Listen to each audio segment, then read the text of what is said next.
wildfires. They're real heroes to these animals. But Mother Nature isn't the only danger that animals face. Sometimes it's human nature that's the greatest threat. Each year, more than 6 million beautiful adoptable animals are being abandoned, and more than 1 million are euthanized before they can be rescued. These animals need heroes too. Heroes to open up their hearts and homes and to give them the love they deserve. Be a hero to an animal in need. Consider becoming an American Humane Rescue Volunteer or adopt from your local shelter. Visit AmericanHumane.org to find out how you can be a hero and help our best friends in their worst times. Kids follow your lead. Help them stay healthy. Wash your hands. Don't touch your eyes, nose, or mouth. And cover coughs and sneezes. Clean and disinfect the objects you touch often, like your phone, the remote, and doorknobs. Avoid close contact with people who are sick. And if you're the one who's sick, stay home. This station is part of the Beasley Best Community of Caring, and we care about your family. For more info, visit cdc.gov/COVID-19. Hey folks, just a quick reminder that no matter the time of the day and no matter what day of the week, East Coast, West Coast, all points in between, we are always on. So go to your app store and download the Real 1100 app and listen wherever and whenever. The Real. You are tuned into WWE Lakeville, AM 1100. The opinions expressed during the sponsored programs on this station are strictly those of the program hosts, guests, and callers and are not necessarily those of Beasley Broadcast Group, this station, its staff, other advertisers, or agencies. Yes, this is Mr. Controversy, and this is the infamous three-point conversion station. Keep it locked.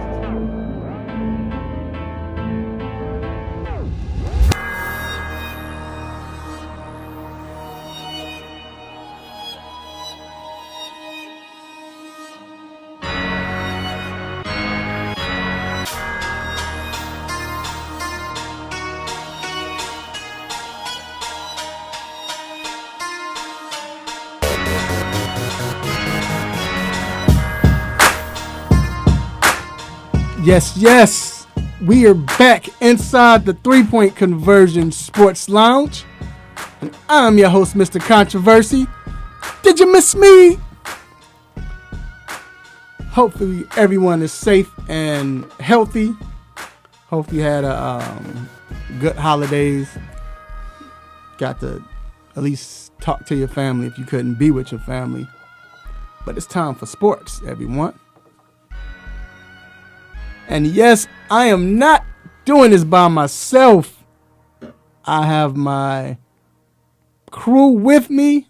First of all, the man behind the scenes and in front of the scenes, or in the scenes, my guy G. What up, G? Yo. Then I got my road dog with the fresh locks, whatever you want to call it. Dude, my guy D. Intellectual. What up, man? What up? Well, you know, Muggs, Thanksgiving, we going to get right regardless. You better believe it. You better believe it. How's it going, bruh? Man, can't complain, man. Nice, beautiful morning in the A. How about yourself? I'm good, man. That's good. Doing good. Still warm down here, but, I mean, which I like, honestly. At first, I used to hate this. I wanted to be cold, but it was nice. Man, you know, got children outside playing and all of that good stuff. So, but yeah, man. Speaking of playing, bro, it's a lot of teams that won't be playing. And trust me, we're not laughing because we're making fun of it. It's just a shame. You gotta laugh sometimes, man. Like, it's a shame. We know we got to talk about college football, man. Like, I know we brought it up, we keep bringing it up, but it's really at the question we got to ask, and we'll answer later. Was this worth it? I mean, really, was it worth it? But, hey, we'll talk about that. Also, last weekend, if you were paying attention or were watching the show, if you watched the show, listened to it, we talked about, and we got in debate about the Atlanta Hawks. We got a nice heated debate about the Atlanta Hawks and Gallinari. They signed Gallinari, what it meant for the franchise and the team. Now Travis Slink went shopping. So we got to talk about the Hawks now. What are their chances? What does it mean? How are they going to maneuver all of these pieces? We'll talk about that. Also, we're going to have special guest Karita Parks, the three-point conversion insider that covers the Washington football team. She's going to talk about this explosive output they put out. D, when you saw Thanksgiving, man, was that the... Man, like we was talking, I think we chopped it up a little bit about it. Like, granted, they were playing the Cowboys. Right. But overall, they just looked better. Alex Smith seems like he's calming down. He's kind of getting back into his thing. So that was surprising. It was good, though. I mean, they're in first place. What does this do for them, right? Like, what they still, let's say they, win out. Not saying they will. They can still be like, 9-7? Yeah. So that would be, at least we'll have a team that's, right. in the playoff that's 9-7 as opposed to, you know what I'm saying, the way it looked like it was going to be. But they look good, though, yeah. So we're going to have Miss Karita Parks come in and talk about that. Also, who do you trust less, the Tampa Bay Buccaneers or the Baltimore Ravens? We got to get into that. We're going to talk about that. And then we have Mr. Deshaun Tate coming in talking college basketball, man. College basketball started. There's been some great games on. Mm-hmm. I was watching that all weekend long, man. So we're going to talk about college basketball. What should we expect? What player to watch out for? Who's overrated, underrated, all of that good stuff. Then we got Dr. Fowler coming in with Ask a Doc. Stop it. What's on my mind? Quick hits. Hey, let your family and friends know that we're live locally on 1100 AM WWWE, The Real. Also, we're live streaming on Facebook, the 3-Point Conversion Facebook page, and the 3-Point Conversion YouTube channel. Also, go to the website at 3pointconversion.com. We're there as well. And we're on iHeartRadio, TuneIn Radio, and that's go to 1100 WWWE. All right, y'all, it's time to get to these quick hits. Let's get it.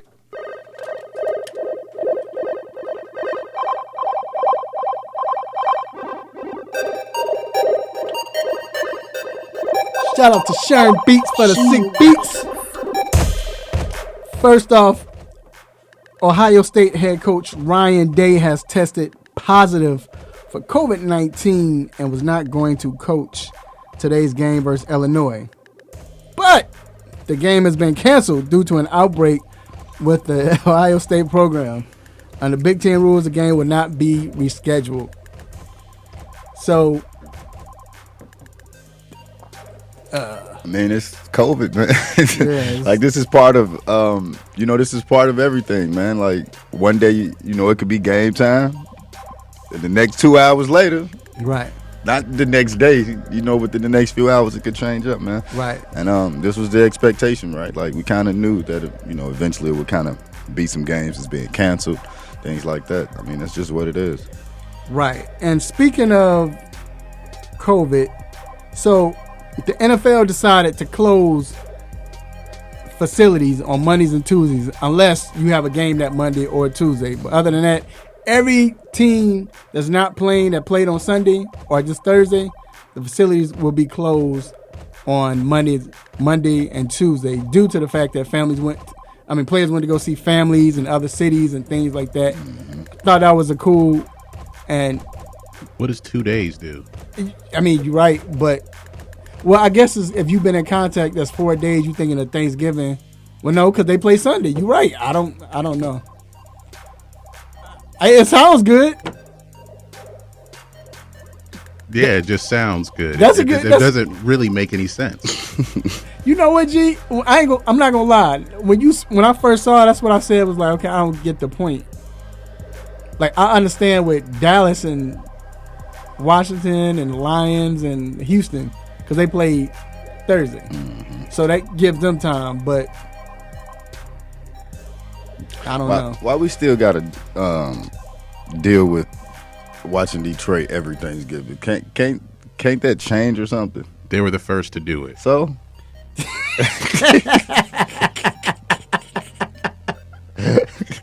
You know how the NFL is? They're trying to have tradition. Man, look.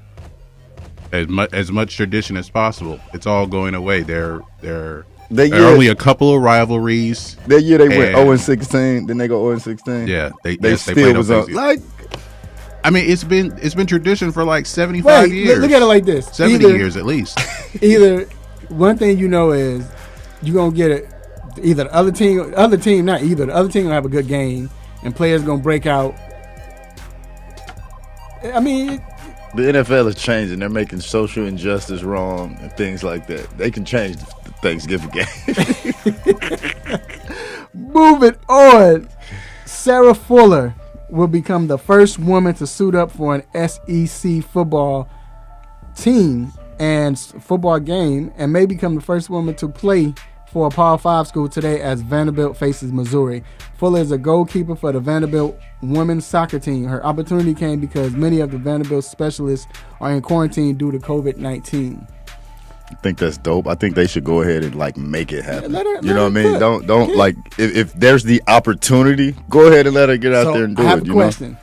You know, I'm Mr. Controversy. I have a question. So if she comes if she in, get on that field, it's free game, baby. Right. I was gonna say, the other team gonna be like, yo, it's free game, baby. It's free game. It'd be dope too if they went and was like, you know, we gonna let her to make history. Right. Cool. That's cool too. But don't let up on. She don't want you to. You know what I mean? I'm sure if she's getting out there, she don't want you to get out there and treat her less than what you would treat anybody else that's getting out there. You know what I'm saying? But again, she's a kicker, right? What is she? Field goal or punter? Field goal. Field goal. There shouldn't be an opportunity where she should get hit. Well, if they try, what if the game? See, so you go hard for the block, but you wouldn't be trying to hurt because then he gonna get the re-kick anyway. You know what I'm saying? But that's what I'm saying. What if you trying to go for the line? I mean, you go for it the same way you would if it was a. Sometimes they hit the kicker. But if they hit the kicker, that's also a penalty. You know what I'm saying? But I think that'd be dope. Not she get hurt, but she get hit and she get up like, "What's up?" That'd be dope. Look them up and down. Right. So shout out. I think they should let it happen though. Yeah, they should. I think they will. Moving on, Mike Tyson weighed in at 220 pounds and Roy Jones weighed in at 210 as they prepare for the exhibition bout tonight. There will be no judges score the fight. There will be no winner, no knockdowns, and the fight will be stopped if either fighter gets cut. So that's why I say I had a ban on Roy Jones. You can't lose. He can lose. He can get knocked down. They just stop the fight. He can't lose though. Yeah. Even if he gets knocked out, he doesn't lose. Are you watching it? Am I? Yeah, absolutely. Yeah, Why I'm not? You gonna watch it? You know they want to get to it. Can you stop them? What if Roy Jones and Tyson fight and they get cut and they want to continue? You know what I'm saying? Well, it's not a sanctioned fight or something to that effect, right? According to the California Athletic Commission, this won't go on either's official record, and the fight will be scored, but it'll be like by some other former boxers, right? But it won't. It just won't. Well, count. you know, Mike Tyson he was in some fight. He fought this other dude. I was watching a video. This is long before the Roy Jones thing came out, and Tyson was hitting him like hard, like the dude was taking him. He didn't knock him out, but he was hitting him hard. Like they were punching hard. I just saw this this video of Roy getting knocked out in Russia. Whew. But he always, moving on, the UFC heavyweight fight schedule between our guy Curtis Blaydes and Derek Lewis has been postponed after Blaydes tested positive for COVID-19. UFC is working to get the fight rescheduled for December 12th for UFC 256, but no deal is done yet. Blaydes is the number 3 ranked heavyweight contender, and Lewis is ranked number 5.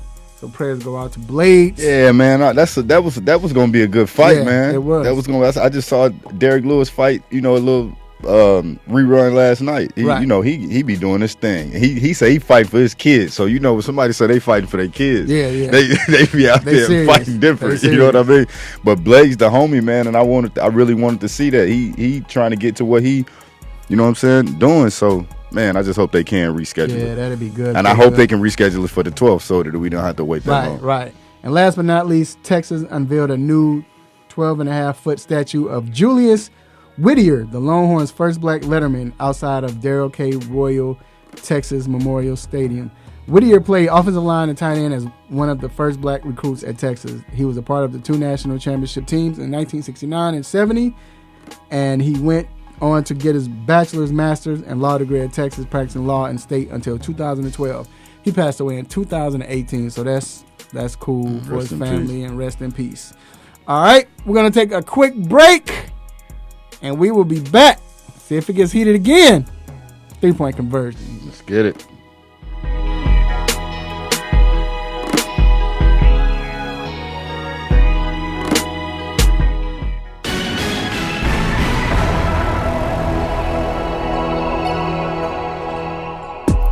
Good morning. This is Greg Hurd with your sports news break.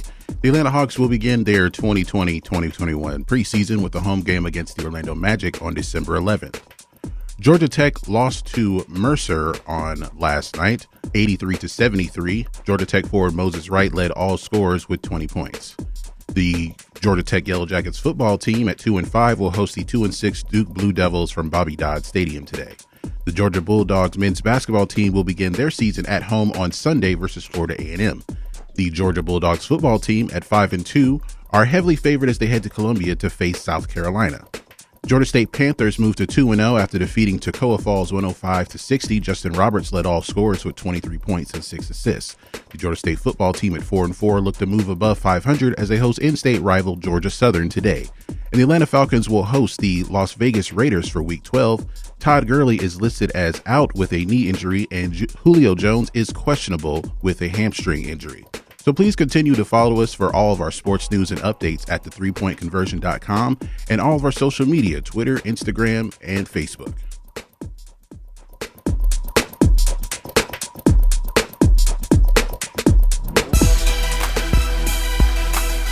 What's going on, guys? This is John Collins from the Atlanta Hawks. You're listening to the 3-Point Conversion Radio.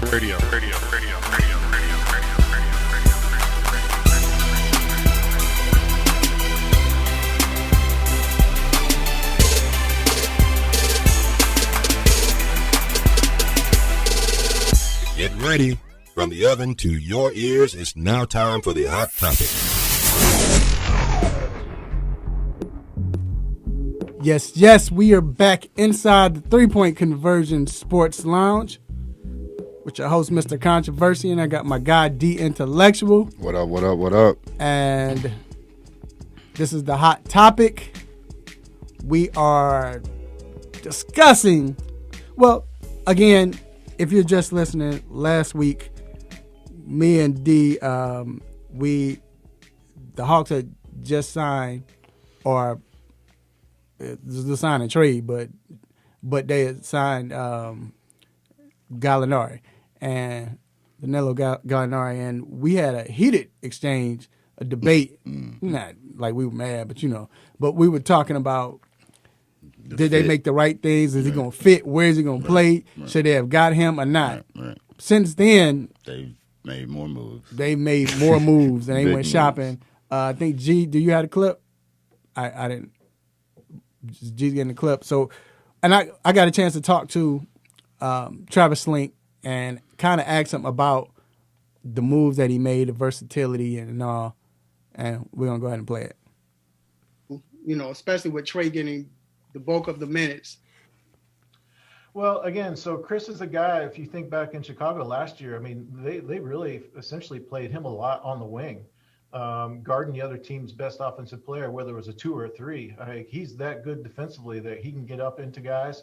So, we view him just kind of like as a pit bull out there that, we can just sick on the other team's best scorer at any position. And obviously he can run the point offensively. Rajon's getting up there a little bit in age as well, so, he's missed a few games here or there. Might need an night off, especially as we're playing games closer together, trying to get 72 games into a shorter time span. So he wanted to be able to have the ability to keep him fresh as well. So, having that depth and the combination of those 3 guys, we feel like we're in a pretty good spot there. All right, that was some of it. We can play the part I wanted to, but it's cool. So I asked him earlier about the versatility and with everybody he got, and he was like, I asked, was that the goal? Was the pinpoint? Was they pinpointing that? And he was like, yes, that's what it was. We want guys that, he said he wish he could have everybody 6'9", but basically their goal was to get people who was versatile, could play different positions, different places, So the Hawks, the Atlanta Hawks, they went in and they signed, they got Gallinari. So we know they already did a trade for Tony Snell. They got Tony Snell in the trade. Making the playoffs based off just that trade. What, Gallinari or Snell? Oh, you stupid. So Snell, Gallinari. I forgot he was still in the league. What was that in Detroit? Right. No, he's in Milwaukee. He helped him out. He was in Detroit. Oh, Detroit. That's right. He went to Detroit. He was in Milwaukee a then he couple went to years Detroit. ago. Then Yeah. they sent Right. Detroit, That's right. Disappeared in obscurity. Well, Detroit was. That's what I'm saying. Right. But then they were also able to get Bogdanovich. They got Chris Dunn. They got Solomon Hill, Rondo, and I think that's it. I think I'm missing somebody. I think that's it. But either or, so now the Hawks have a full roster, like 20 players. Right. So, and he said the best. You almost like, when Cam gonna get in? I know. When her to go get it now? How satisfied are you when you look at the Hawks now? Like, what do you think when you think about this offseason and what they did? Man, I think it was a success, man. I think that they made the roster full. And they got a lot of good players. And for me, it actually gives them opportunity to, let's say, one of those stars become available, right? Right. Like they're able to make the trades because they have the money in some of the players, and they have also good players and also all of their draft picks. They didn't get rid of any of their draft picks. So, and not saying that this will happen, but if you're Houston and you're looking, like there are players that you can, call Atlanta and get pieces and still, be competitive. Right. G, what your thoughts? Sorry, what's the question? I'm busy. What you think about the offseason? No, what you think about the offseason? Like with how they were aggressive and who they picked up. Well, first I might say that it's kind of like Travis Sink made a lot of moves to create cap space, and now he had the opportunity to spend some money. And I've said this for a while that the Hawks needed some adults on the team. So they went and got some. One of my friends said that Rondo is the adult on the team. Right. Yeah. But he's definitely I think he can be greatly beneficial to the entire team, not just Trey. Look at the impact he had on the Bulls that year he was there. You know what I mean? With the young. That really didn't look like a playoff team. Right. And had he not broke his hand, they were going to beat the Celtics that year. They're about to right. sweep and then not just that, but the impact he had on the younger players. Well, not the Bulls. You got to think of not just the Bulls. Remember what he did with New Orleans. New Orleans, he took them. They won the first round. They weren't supposed to go in the playoff that year. Even these Lakers, right. What he did for the younger players. Telling LeBron, you can't. Your facial expression can't get bad when somebody don't do something because you mess with the the psyche of the younger players. You know what I mean? Yeah. He's a leader, man. But when I look at this offseason, the reason why I think it was good, because to D's point, because what we got heated about was the fact that he was saying that Hawks never go after free agency. And I'm like, well, I don't think people wanted to come here. Now, this wasn't the sexy year for free agents because that's next year. But no one was coming here because of the players. And I was stating that, hey, they got players now. People might want to come here. So it's like it was in the middle, and then he went in. And I think because they do have a chance. First of all, we know Rondo, his passion is to help out young players. He came out and said that. But I think with the other signings, what made it good was you got certain pieces that fit in with the team. It made sense with the team. Bogdanovich, you got somebody who can score. He can, if need to, he can play a little point if they need to, but probably won't now because of what they have. But they have Bogdanovich to score, to shoot the three. But you got a shooting guard that can put up points. Of course, with Gallinari, we talked about him, what he can do, mainly scoring. But then Chris Dunn, defensively, he's probably the best defensive player on the team. Even he is better than Capella. Capella, yeah, he is. If he don't always get hurt, he was on the offense defense. He would have made all defensive last year. Then you have, of course, with Rondo, you know what he's going to do. And your rookies, they serve a purpose. So everything fits. The question is now, like, you want to know how is everybody going to fit because of different positions and everything. But I do want to ask you, I guess you kind of alluded to it. You think Rondo was the best pickup? Yeah. Not just because of on the court play, right? Like off the court, teaching them how to be pros, being the adult in the room, you know what I mean? And having championship experience and winning championships. Right. We can sit back and think about it. The Lakers started really connecting in the bubble and in the playoffs when Rondo kind of came and settled them. You know what I mean? So imagine what he's going to be able to do for Trey on the defensive end. Right. You know what I mean? Like I was talking to somebody not too long ago that's like the Hawks going to take the next step. But what Trey has to do, he can't be the second worst rated defensive guard. And I'm not saying you got to be all defensive, right? But you can't be that bad. Whether it's staying in front of people or whatever the case may be, your defense has to get some type of better. You know what I mean? Well, if you got other great players, which they don't like, but because Steph was like that. But what I'm saying is, overall, it allows him to play defense differently, and he won't be the worst rated guard. No, and you're right. You know what I'm saying? And it works out. Exactly. I thought that you know was what I mean? the key with that defensively. Now you have people that can come in if he gets by them. Capella will be there, Collins will be there, or let's say Chris Dunn is playing in the backcourt with him. You know what I mean? He can do certain things. Yeah.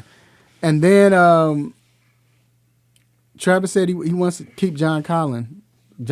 He came out. He said it. He said that's our goal. We want to have him and all. And we're talking to his agent. As a matter of fact, we're in the middle of talking to his agent. So John Collins stays now. Where you put all these pieces? So you put Gallinari at the 3 now? I'm going with Trey, Bogdanovich, Gallinari, Collins, and Capella. You can't start. You can't start Gallinari on this roster. He can be your sixth man. He can be your sixth man, but you can't start him. Or he can be stagger minutes, because if you can't put Gallinari at the 3. But that's because now you're asking him to guard Kevin Durant. But that's what he was playing. That's what he's played his whole career. He can play a small ball 4. But you're not going but you can't play that. You can't start him.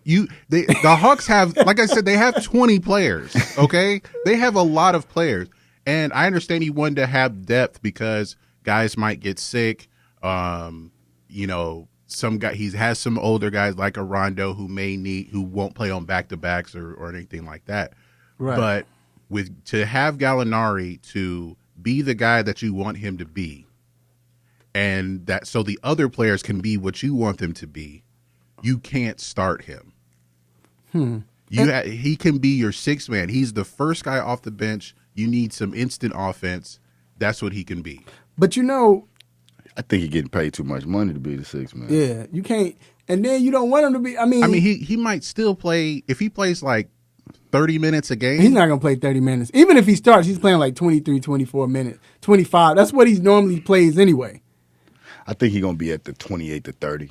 And I think what's going to happen is he could still get you like 19 points a game. I mean, what you also got to think of, think of their second team. Think of that second lineup, right? What are you looking at? Rondo, Herter, Reddish, Hunter. Mm-hmm. Like that second line, and a Kongwu. That second lineup got the potential to be very good too. Right. Extremely. But that's good. the thing. I think you start Gallinari, but again, only play him 25 minutes. What he's used to playing anyway. Play him 25 minutes. You bring in Cam. You got Hunter, and the problem is that because the wing spot, they're deep. with Gallinari. Think about it. So you gonna play Gallinari at the 3. You gonna have to, like, unless when Collins not playing. But let's say if they start Gallinari, but he's a small forward. Gallinari. You have Kevin Huerter. Then you have DeAndre, Cam. Don't forget Tony Snell now. Now he talking about playing Chris Dunn at a shooting guard position. Back there with Rondo. That's what he said, yeah. Or back there with Trey, either or, but yeah. Yeah, but switching back and forth. And then you still got the rookie Kyler Mays that you drafted. Man, he's going to be in the G League. They don't even have enough room for him. They already signed him to a two-way. Right, but it's almost going to be hard for the the USC player? Okongwu. It's going to be almost hard for him to crack the lineup. But when you sign a 2-player, you sign a 2-way. Yeah, he got to come and play. Yeah, he going to get some, but so you got to. I'm just saying that wing spot. He's going to be in the same situation as Brandon Goodwin and Charlie Brown. To where, they might be on the roster for a few weeks, but they're going to be playing mostly in the G League. And if Cam don't play better, he going to get him some time down there. But the thing was, and that's the thing, because they were playing. They were playing, and they came in, but now it's not like you got a whole bunch of, no disrespect to no one, but we keep it real. It's not like you got a whole bunch of busters or garbage people playing, on your squad now. You just don't have roster fillers. I want to speak to something. When we was talking about the free agency, I think that's why they did that this year, because of next year. They probably think that they didn't have a great opportunity to get some of those free agents that may have been coming out. You know what I mean? That's why they were like, okay, we can make this commitment to Bogdanovich and the Gallinari, because after those 2 to 3 years, because Gallinari is got a $5 million buyout after his second year. So year 3 doesn't even have to really exist. Let me tell you what Travis said. Mm-hmm. He said for next year, these players, he was like, well, we have players where now if we need to make a trade, we have assets. You can do a sign and trade. You always can do it. But I'm saying no, but not just that. He can trade them next year. Right, absolutely. He has young players that he could put into a trade. I know, that's what I spoke. That's what I was speaking on earlier. Right. Yeah, but next year, you know what I'm saying? Like they got options to do. He said even this year, he's like, but if they need to bring in somebody big, they can. We have players that we can trade. Now, so the Hawks make the playoffs? Yeah. What's the highest seed? I'm seeing them, as of right now, constructive. Of course, things got to happen, right? We got to see if the defense is going to be better, things like that. I can see them at a 4, 5, 6, somewhere in that range. Nothing against the Eastern Conference, because it definitely is getting better. And 5. Maybe somewhere in that middle range, maybe 5 or 6, somewhere around there. Ooh, that's lofty. That's right. Ooh. That's lofty right there. What you got, G? I'm saying they're at a 7. They should be in the playoff hunt with this roster. At worst, they're in the little play-in tournament. So the reason I said 5, 6, somewhere in there, Philly was 6 with 43 and 30. Of course, it messed with the, you know what I mean? But at 7, you're at 35 and 37. So I can see them being a little, above 500. But who do you think they go over though? Because playoff Orlando. Last year. But Orlando was what? 8? Orlando was. It depends on how things go. Who knows if Indiana gonna do exactly what they did last year? They got to hold up. I'm just asking though, who? So who do you see? And I'm not saying you're wrong, but who do you see them leapfrogging to 4 and 5? I can see Indiana coming down. I see Miami getting a lot better. I don't know, but looking at it, maybe 6, somewhere in that range. I think Indiana, because Indiana didn't lose anything to anybody. Yeah, but coaching goes a long way. Who they hired as a coach? Who? What team? Indiana. Somebody that was there, like an assistant they had. He's got a Russian name, Jorgensen or something like that. Yeah, some dude. You know what? I could see. I see 6. I see 6. The thing is, I will be honest. That Bogdanovich, when they got Bogdanovich, I never seen him play, so I don't know what he plays like. I seen him play, but he got out of Sacramento. I hadn't watched him enough to be like, yo, this kid right here. I don't see Toronto digressing that far, but they gonna digress. They not gonna be I don't think they're gonna be the losing number 2 Ibaka seed. was big. Yeah, I think that was huge. They also don't got Gasol, so who is even their center or power forward? They brought in Aaron Baines, who played pretty well. I'm not saying, but they got DeAndre Bembry. Yeah, and they got Alex Lynn, so they're gonna be getting all the discarded Hawks. They gonna digress. They can possibly drop. I know they got a good coach, great coach. Van Vliet said they're at a pre-Kawhi advantage right now. But I like the way he coaches, and all I'm saying is it's gonna be tough. But like I said, if Bogdanovich is good as they advertise, because they need scoring. Because what the Hawks needed was scoring, defense, and rebounding. And they got that all. Mm-hmm. So, all right, we're going to take a quick break. We're going to be back to talk more basketball. Don't go anywhere. Keep it locked.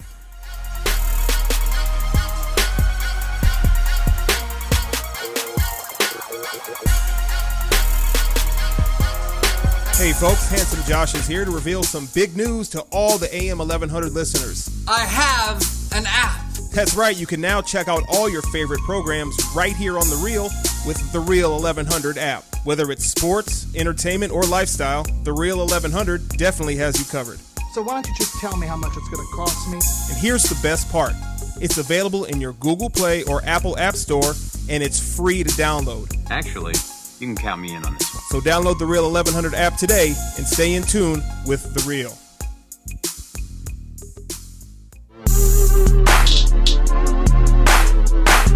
What's up? This is Vince Carter. You're listening to 3 Point Conversion. Check it out.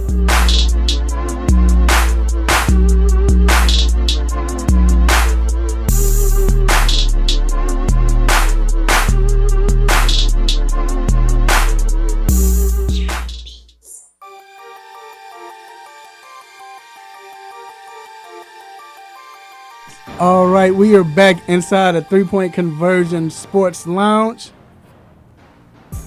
All right, so we have my guy, and this is family, the guy that knows basketball.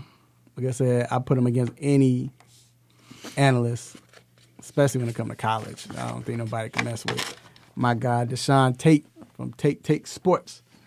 My God, takes hoops. My bad. I keep forgetting you switched to Deshaun. But my God, Deshaun, what up, man? It's all good. You ain't the only one, bro. Top of the morning to you. You kind of oversold it a little bit, man, by saying I put him up against anybody. But I'm glad that you got that kind of confidence in me, bro. I appreciate it. Stop being modest. But anyway, hey, man, so college basketball is back. I know you have a big smile on your face. I was I'm not lying. I'm not gonna lie, man. I watched it over the weekend, man, and some good games. Watching some great players I never heard of, but balling and everything. So I have to ask you first. We saw UVA lose to San Francisco, and this is number 4 ranked UVA. Shocker. I was shocked. I'm pretty sure everybody else was shocked. But are there any other teams that you think might be ranked too high or is overrated? Don't be shocked, man.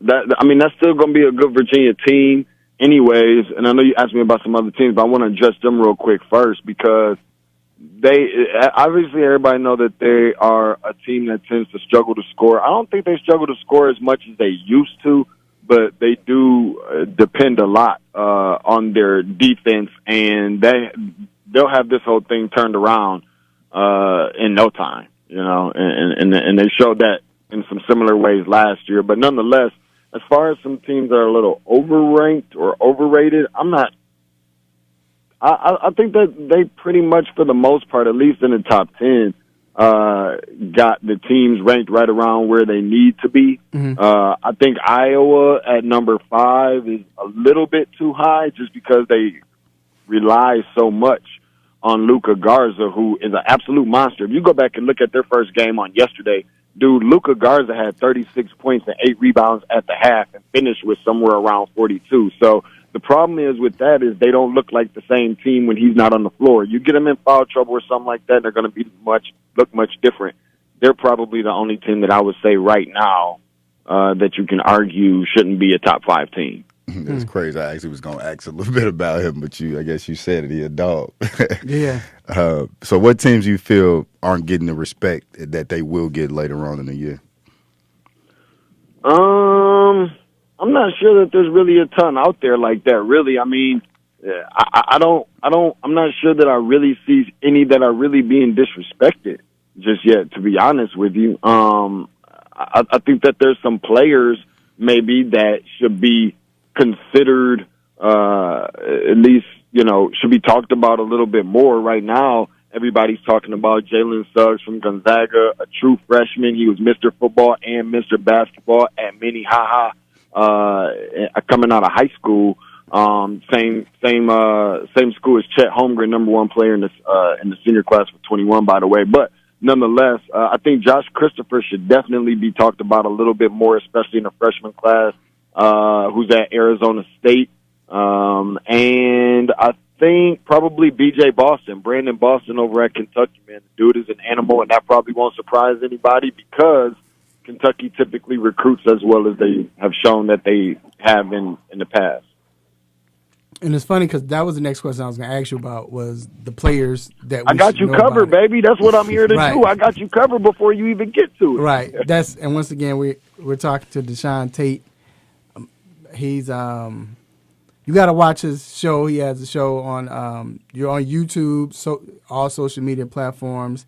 Tate Takes Hoops, and you talked about the players. I kind of want to go back to the teams. Gonzaga, always they're number 1 again. But when the last time Gonzaga won a championship? Gonzaga's never won a national championship. Okay, point.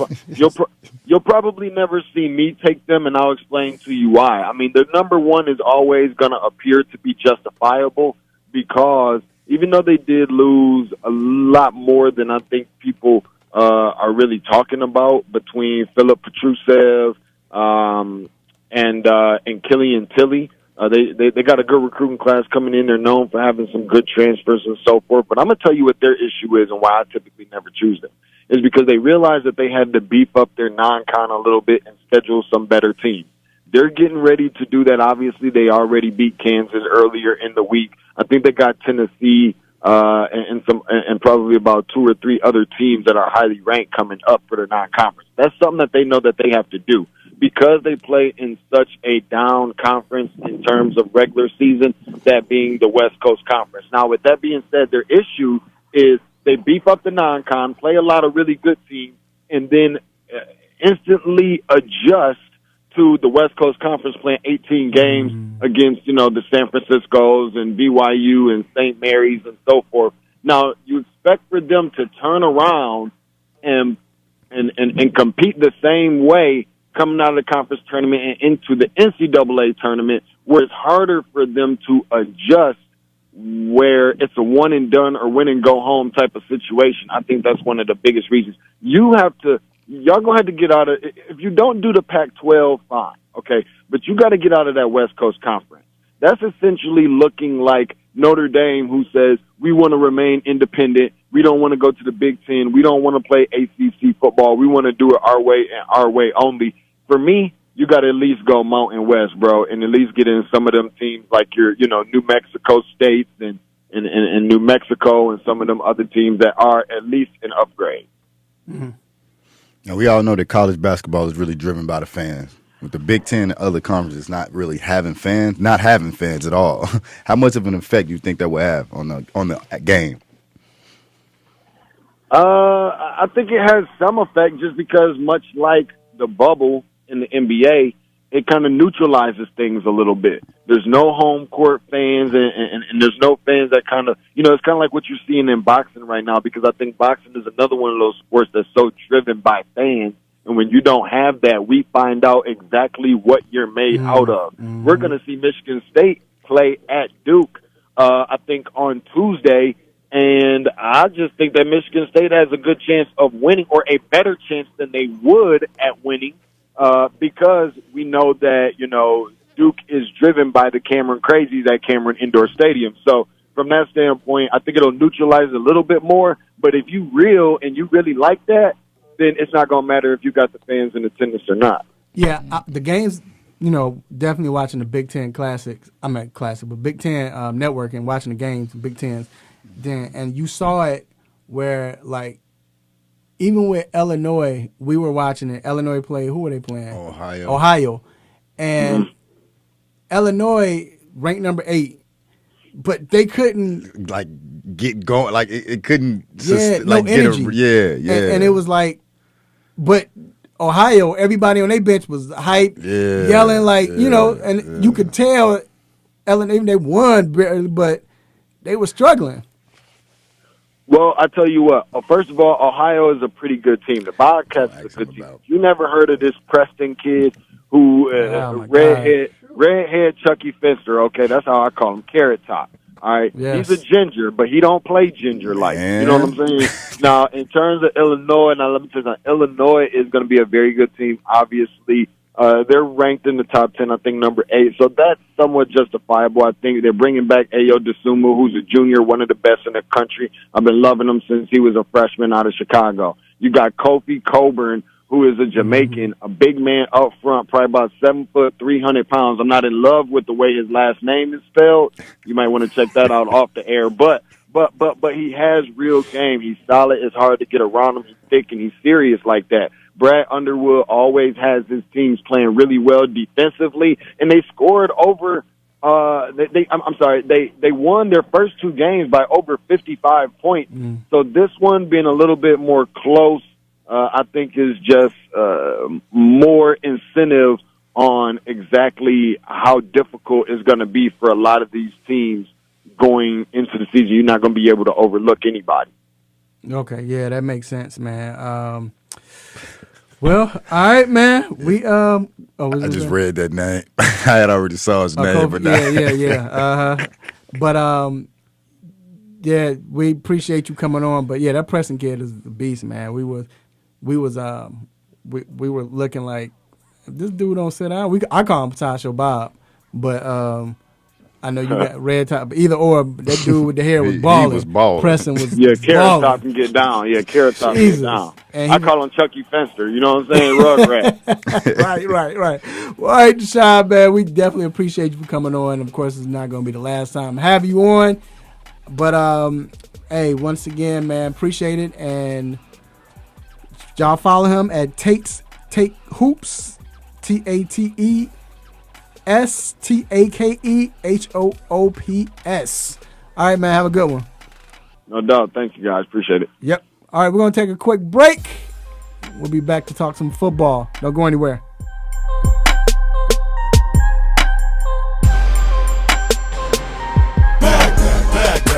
Give me 50 feet. Give me 50 feet. Or just 6. The staff here at Real 1100 AM would like to encourage you to social distance yourselves. While you may feel disconnected, you can always connect with us at real1100.com. So remain at a safe distance. Call, text, or email a friend and tell them to join you at real1100.com. Yo, you chilling with the 3-point conversion sports line. It's Chad Johnson.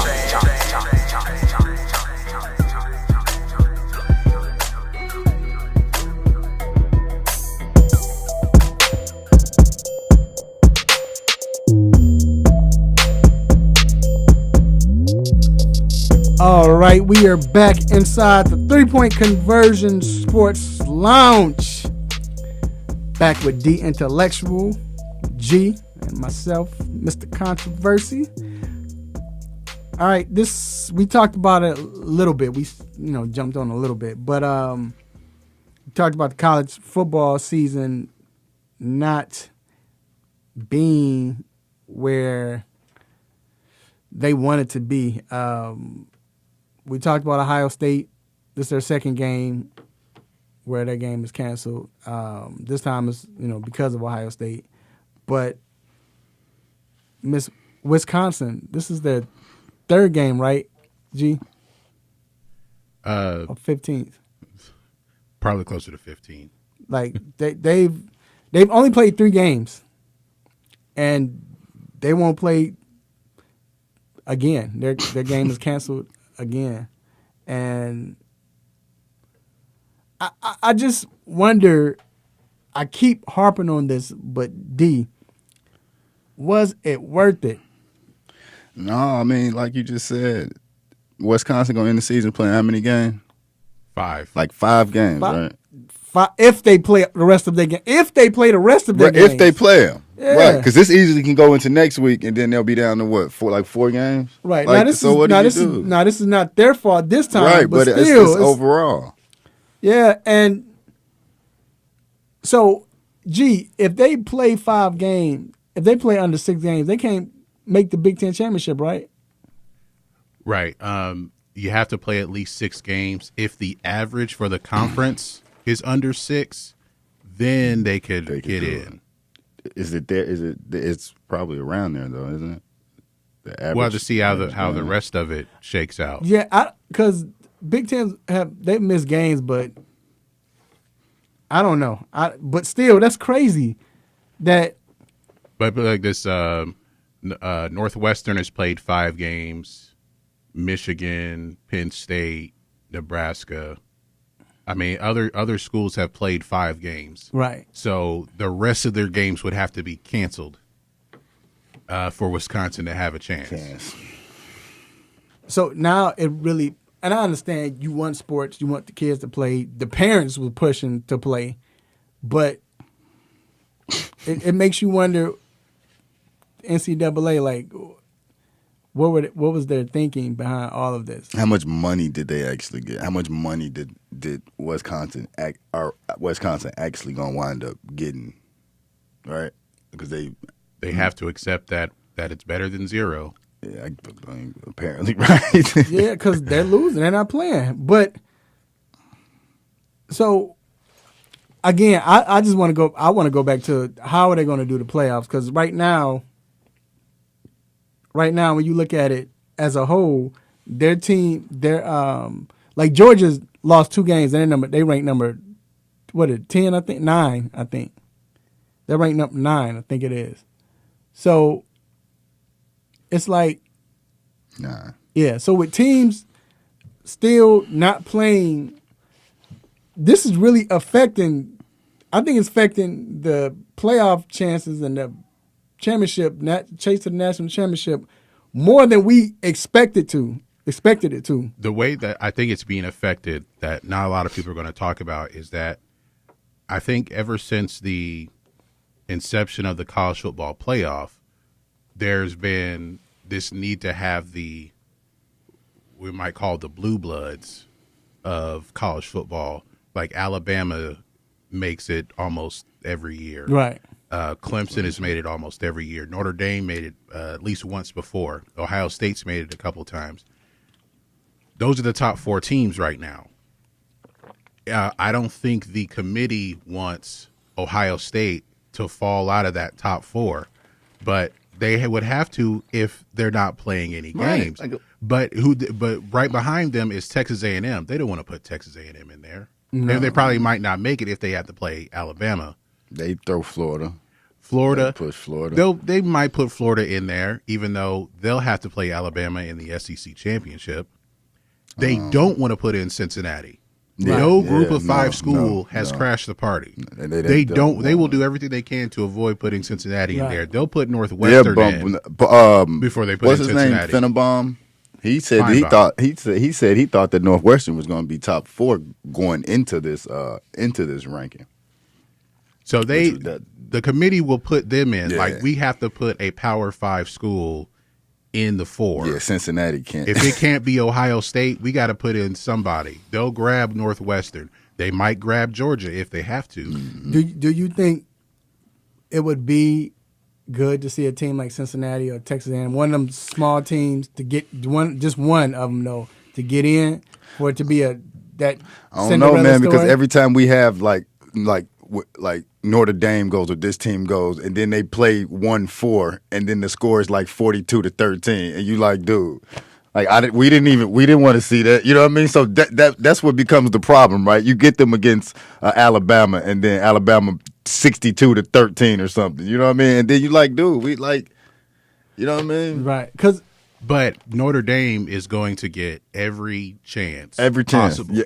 That's and Notre Dame or Clemson, one's going to cancel out the other because they're going to be playing each other again. But I mean, it's probably just only thing that's probably going to be available is that 4, and that's if Ohio State doesn't play enough games. And I just say that because right now with the year, I think it'd be like I'm not saying any of those teams could upset Alabama. But if they do, let's say Cincinnati upset Alabama, wouldn't that be like 2020? Not as far as like, see, this 2020, but more so like. That's what they're gonna say. That's what it's going to. Oh man, it's 2020. You got to anything happen. But like, it's great to see a Cinderella team. Yeah, it win. would be, but you know, yeah, it would be great to see them win. If you know what I mean? We have. I don't mean to cut you off, but with you said the Cinderella thing, that's never happened in college football. There's been no Cinderella run to a national championship ever. But at this point, you don't let them. Now the funny thing is, UCF.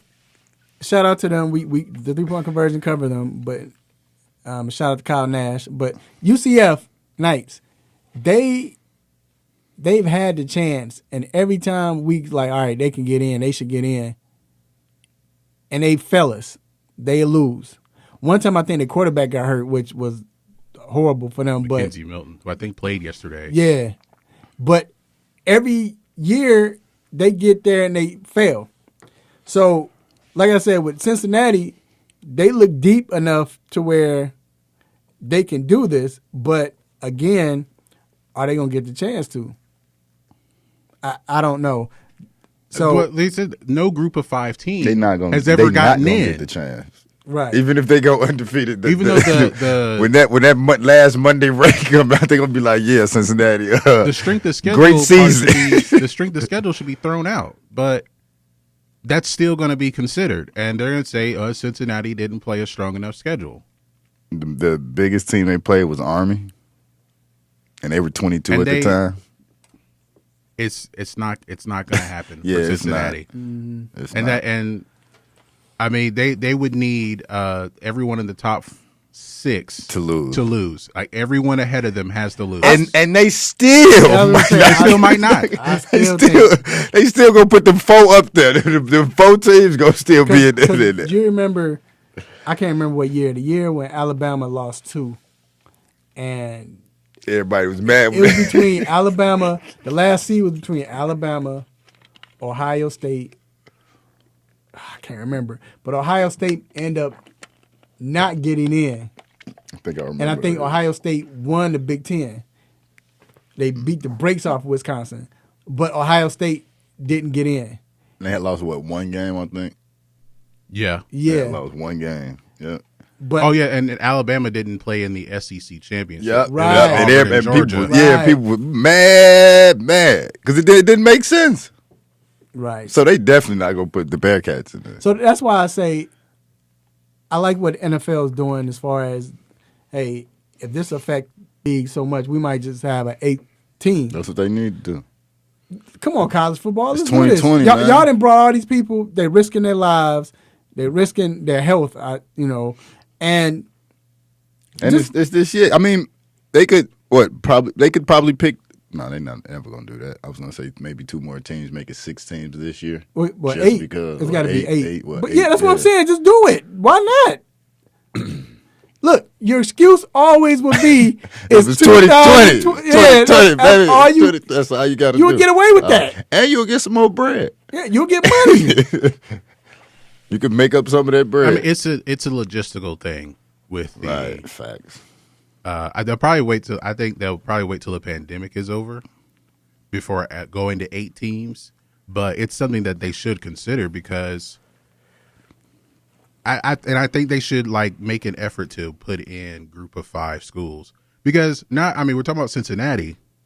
Coastal Carolina and Marshall are both undefeated, and they're ranked number 20 and 21. They have zero chance. BYU is number 14 at 9-0. Right. They've done what they had to do to get these games in. All I can do is win. All I can do is go out there and win who I'm playing. They should be rewarded. They have no chance. They like, yeah, nah, buddy. No. Because in the AP poll, BYU eighth. Right. And then like with Liberty's been balling. Did they lose yesterday? Did they play yesterday? They lost last week to NC State. Right. That was because they were balling. Everybody was talking about how big they were and everything. But I don't know. I just say I think it's time for them to go ahead and switch it up. Do something for them. I mean, again, it's 2020. It's 2020. But you got all these teams not being able to play. And like you said, G, these teams, ones that are staying healthy, like right now, honestly, being 7-0 and not being affected by COVID, dog, that's dope right now. That's a testament to your coach, to your school, everybody. Like, I mean, Notre Dame too. Notre Dame. Alabama doing decent. They 7-0. Yeah, but Alabama just coach keeps getting COVID. Right. Yeah, but you can't have. And they had a few people at the beginning of the season that got it right. Yeah, what's the name? These Wisconsin, it's the Big Ten. But I'm saying the coach got it twice. Yeah. Saban got it twice. Yeah, out here partying. Yeah, out in these streets. I don't know, man. But all right, man, we're going to take a quick break. It's time for Stop It. Don't go anywhere. Keep it locked.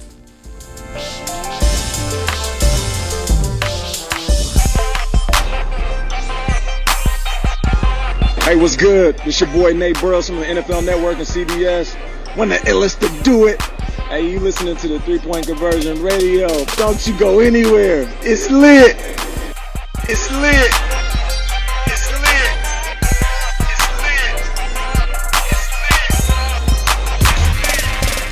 You are tuned into WWE Hakeville, AM 1100. The opinions expressed during the sponsored programs on this station are strictly those of the program hosts, guests, and callers and are not necessarily those of Beasley Broadcast Group, this station, its staff, other advertisers, or agencies. Big ups to our Sports Lounge crew for keeping the airwaves blazing each and every Saturday. But I want to send another special shout out to our team of writers at the 3-Point Conversion. You can visit us at the3pointconversion.com. You can also like us on Facebook, follow us on Twitter. How about the Gram? How about iHeart? How about Spreaker Radio? How about wherever you need it, baby? We got you covered.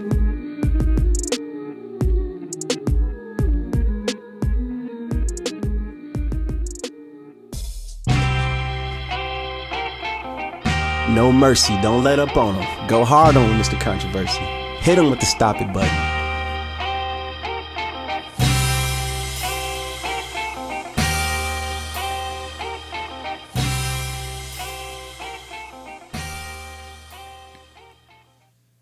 All right, we are back inside the 3-Point Conversion Sports Lounge. This is the time where we like to thank everyone who is listening or watching live. We definitely appreciate it. And we ask you to not only support the 3-Point Conversion Sports Lounge, but please support the 3-Point Conversion Sports Media Company itself. And now it is time for the most infamous, the most famous Stop It segment. Let's get it. Stop, hey. Stop, stop, stop, stop, stop. Stop it! Stop it, stop it. Yes, S-T-O-P, new word, I-T. Stop it! Stop it. Get some help.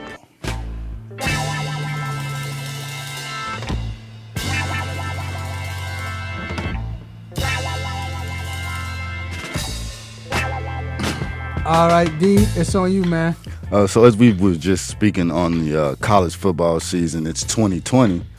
Mine's going to go Stop It this week is for the Pittsburgh Steelers and their fans going crazy about the game getting canceled. Hey, man, It's 2020. It's Corona. I mean, like these were the expectations going in that anything can happen, and what has happened? Anything has happened. Like you can't be doing all this whining and y'all 10-0. Y'all get to rest up a little bit and come out, fully prepared, man. No. You missing the most important part of this. They got 3 players that just tested positive. Yeah. And then they wake up after they done raised all this, craziness. They got 3 players on their team that. Right. Come on, man. Stop it. They don't have to play on Thursday. They get 4 extra days of rest, 5 extra days. Yeah, you get you playing all by yourself on Tuesday night. Shoot, you might. Let's be real. And you got to play against RG3. You don't have to play against Lamar Jackson. Exactly. And it's not like he was nothing to take away from Lamar because he is the MVP. But he wasn't in his bag. He ain't been in his bag like he been in his bag. Right. Like he balling. Yeah. Like and y'all defense been phenomenal anyway. Like come on, man. Yeah. All right. So my topic goes to. God, hold on. Let me pull it. I forgot his name. Dabo Sweeney. Dabo. Come on down here and get this. Dabo said that he thinks that Florida State, they use COVID-19 as an excuse to cancel the game. Stop it. Man, please. Well, first of all, that's a great excuse. You think? And second of all, like, y'all must... Like, get out your feelings, dog. You just want another easy win. Everybody. Look, he's acting like Florida State dodged him. Like, yeah, if we dodge Clemson, we might get a chance to make the playoffs. Like, come on, bro. He's being like unnecessary about it because then the Florida State coach, Mike Norvell, he came out and said, "Look, the coaches aren't doctors. All right, so we're trying to follow what they're saying. We don't listen to the doctors." Right. And then Dabo came back with, "Well, I've been in this conference for 18 years and I've been a coach for 12. They've had 3 coaches in the last 4 years. What does that have to do with anything?" Right. What does that have to do with they have your starting quarterback had COVID, dude? That means probably like 4 or 5 other people that we don't know about probably have it. But boom, that's it though. Dabo, he's salty because he played with his star quarterback out and them jokers lost to Notre Dame. So he like, if we played what I said, y'all everybody got to play with it. Man. Yeah, like you just want another win, bro. He's still salty about that. Bro, you gonna be all right though. Like you going to all you gotta do is win, man. I said this on Wednesday night. Him and Mike Gundy, the Oklahoma State coach, they watch One America News and text each other. All right, my stop it goes to Nebraska football in general, but just because of how they push to have this season, because there's nothing else to do in Nebraska. But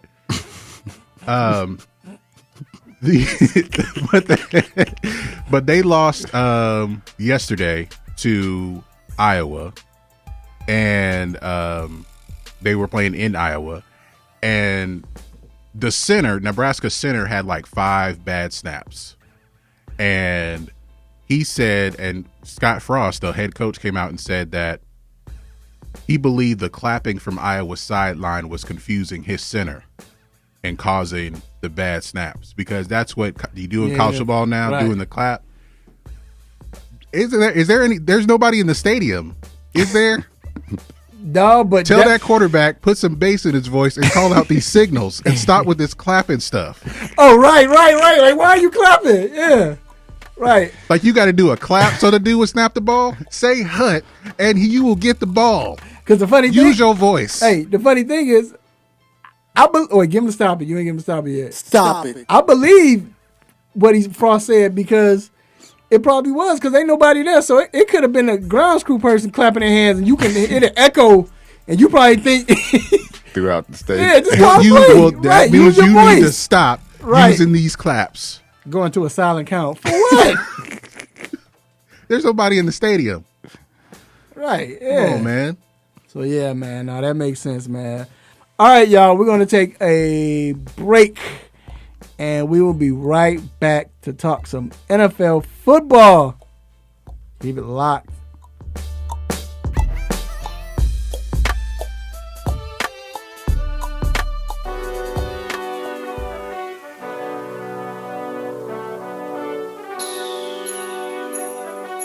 Let me break down to y'all what's so dope about the three-point conversion.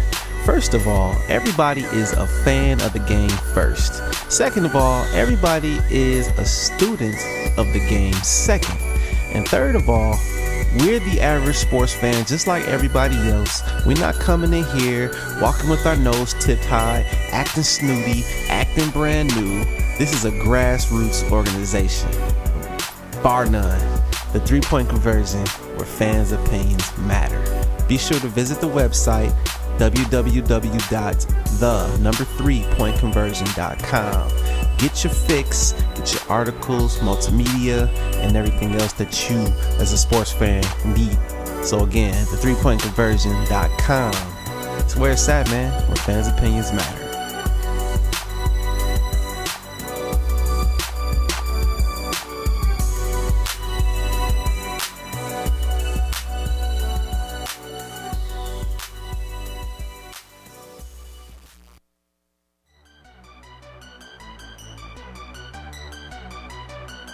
This is Steve Atwater with the Denver Broncos, and you're listening to the Three-Point Conversion. The three-point conversion. The three-point conversion. The three-point conversion.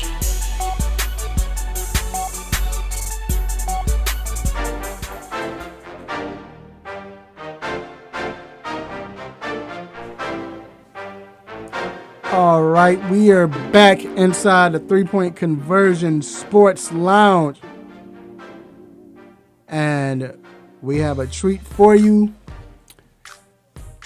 We have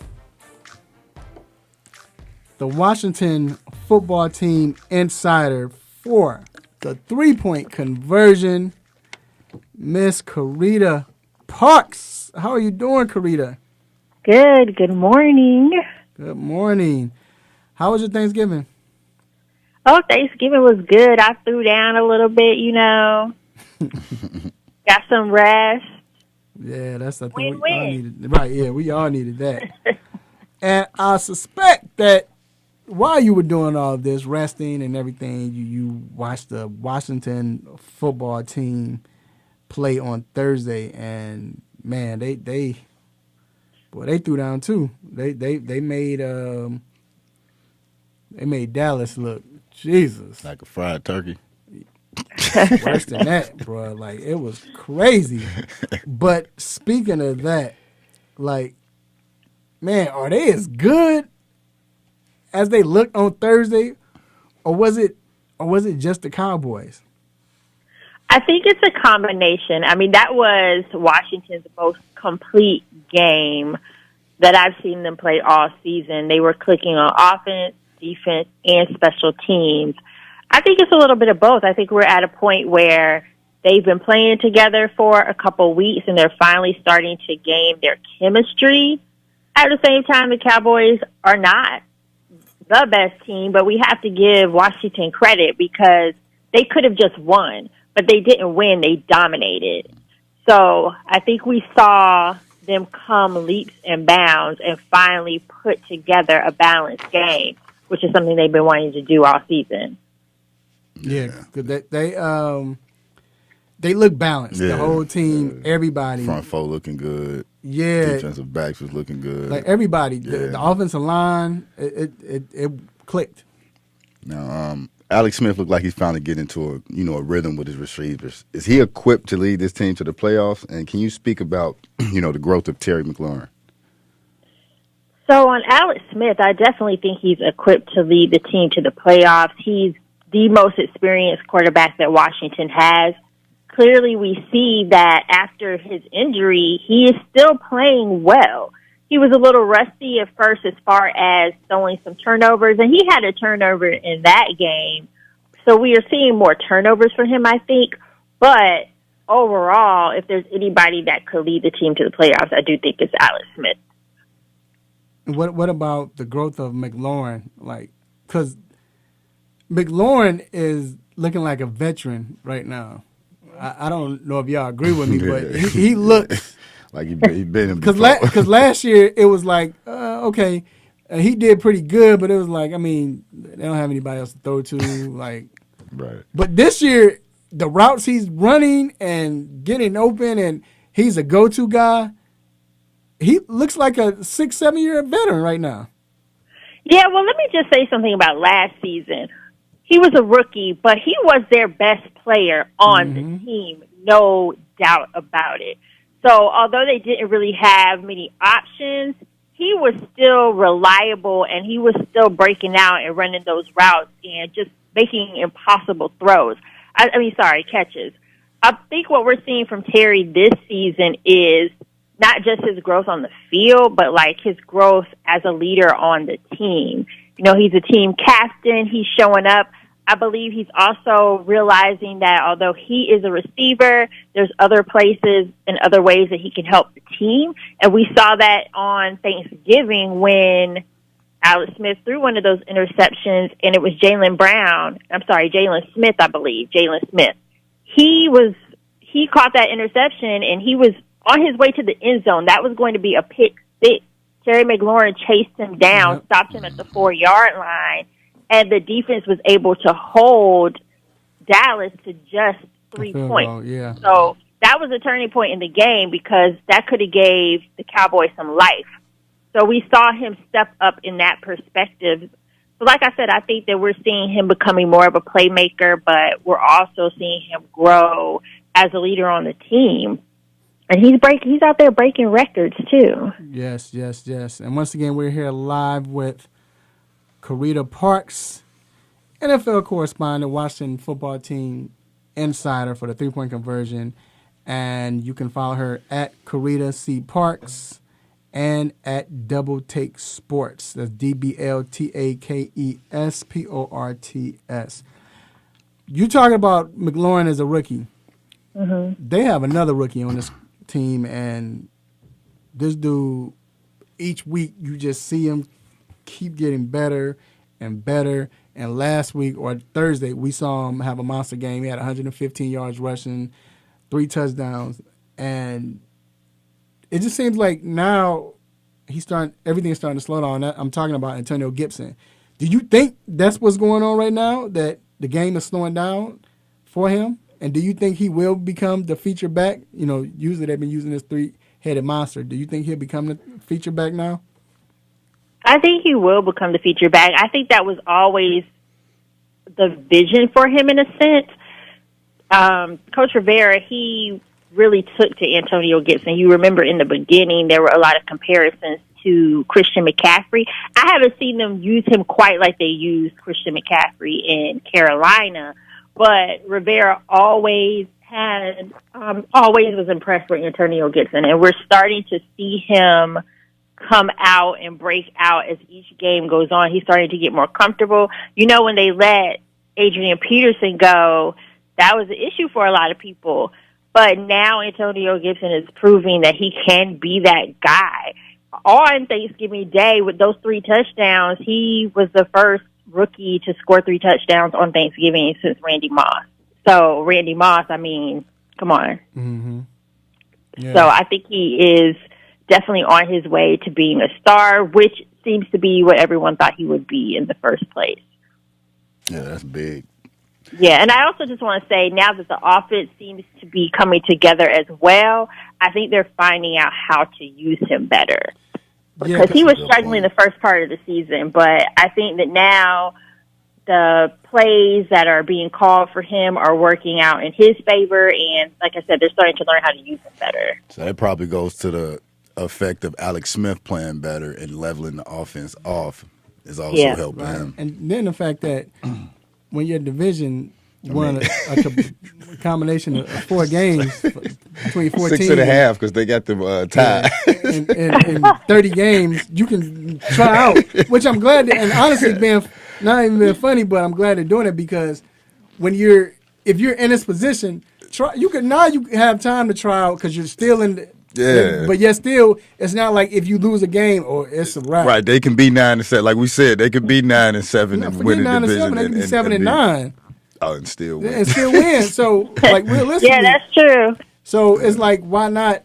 Let's see what we got. Let's see what we have. And it's starting to work now. Right, and it's working out overall. Now, we know the defense is ranked in the top 10. If the defense holds up, do you think they can not only clinch the division, but possibly beat a team or be a team that someone wouldn't want to face in the playoffs? Oh, 100%. The defense has always looked good on paper. And then when they added Chase Young, that was like the final chess piece. But we saw also the defense wasn't consistent. So some weeks they came out and they were dominating, some weeks they were not. But if they hold up and continue to play like we saw them play against the Cowboys, there's definitely going to be a defense that nobody wants to see in the playoffs and nobody wants to see, period. Yeah, and Chase Young is beast in it. That front four is sick. Yeah. It is. It's sick. It really is. And I mean, I agree with you, Karita, that I think once if they get in the playoffs, you know, of course, I hate that term, but it's true. Anything can happen. It's only one game. But with that defense, if it's wrecking ship and it's really affecting the quarterback, whoever back there, and he can't get the ball off, I mean, you have a chance. You do. And I think, honestly, if they get to the playoffs, this might be one of the teams, like, I don't know if we want to play them just because of that defensive front, you know, because you mess with the quarterback, you can't do anything. And then you got the running back running like that, like, hey. Right. So, and he's starting to get confident, too, just on Antonio Gibson. I mean, you know, I don't know if you caught this, but when he was on his way to the end zone on one of his touchdowns, he, like, waved at the Cowboy defender. So he's starting to get confident. So, you know, once you get that confidence, that also helps. And on the defense, one thing I do want to say is somebody that we don't talk about as much because the focus is on Chase Young is Montez Sweat. Yeah. He was a rookie last year, didn't really make any noise, but this year he's making a lot more noise, and he was responsible for an interception at the end of the game and took that in 15 yards for a touchdown. So we're starting to see him play a lot better and I do think it has to do with Del Rio's defensive scheme. It seems to fit his talent better. So he's someone that we definitely need to give credit to because he's been coming through as well. Well, all right, there you have it. Miss Karita Parks, the Washington football team's insider for the three-point conversion. Make sure you follow her at Karita C. Parks. And also check out, she has her own, how should I put it, Karita, with Double Take Sports? How do you want me to put that? I want to say the right words. But it's her brand. It's my own sports media platform. Okay, so Double Take Sports. I was wondering, I was like, are you going to get it out now? I didn't know how you wanted me to put it, so, but yeah. So, I appreciate that. No, we definitely thank you for coming on. And, hey, stay safe, healthy. And probably going to go back to sleep. So thanks for waking up. All right, we're going to take a quick break. And we will be right back.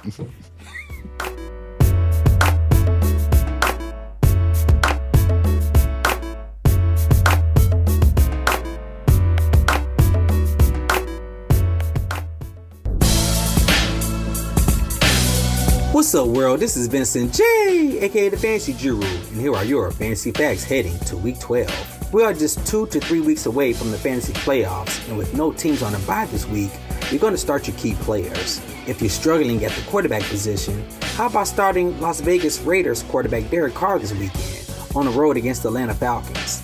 Last week at home against the Kansas City Chiefs, Carr truly delivered with 27 fantasy points and should post similar numbers against the Falcons defense that just gave up 24 fantasy points to backup Saints quarterback Taysom Hill. One player who I benched this week is Los Angeles Rams running back Darrell Henderson. He actually has a favorable matchup at home against a battered San Francisco 49ers defense, but it's clear that the Rams are running a three-headed backfield, so you just can't trust starting Henderson this close heading to the fantasy playoffs. My sleeper pick this week is Atlanta Falcons backup running back Brian Hill. Starting running back Todd Gurley would not be playing this weekend due to a knee injury, so Hill should get plenty of carries as well as a few catches out of the backfield. The Falcons are playing at home against the Las Vegas Raiders, in which could be a shootout, so take a chance with Hill this weekend. Now, if you want to check out more fantasy facts, make sure you continue to follow me on the web at the3pointconversion.com.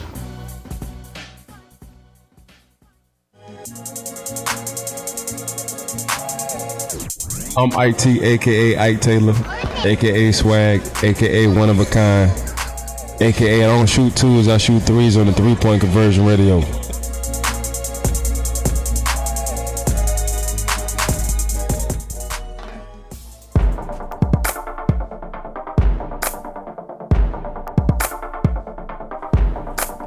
All right, we are back inside the 3-point conversion sports lounge. All right, so